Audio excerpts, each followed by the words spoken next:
Marami nang gumawa nun. Laos na yun, dong. Parang ang gago-gago. Ginagawa yan ng isang utol-utol namin. Kinakausap niya yung sarili niya.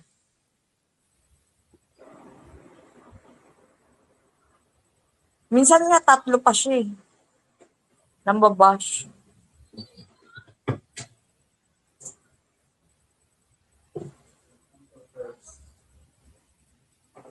Yung, yung isang kapatid-kapatid ko, ganon din. Minsan 3 o 4 pa. Kinakausap niya, pinag-uusap-usap niya, tapos inaaway niya yung sarili niya. Di ba may mga saltik? Hindi saltik eh. May mga kalembang sa ulo ang puta. Ting dong, ganon. May mga katok sa ulo. Kinakausap yung sarili kahit booking na. Sige, go pa rin ang go. Gaga. Ba tong anak ko? Ang ingay, mas maingay pa sa akin yung anak ko.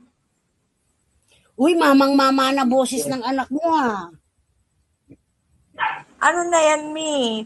20... Magto-26 na. Ba, may 26 ka na. Oo, Mi. Maaga ako lumandi eh. Lalaki ba yung Alam mo panganay mo, na. Madi? Oo, Mi. Alam mo na, Mi.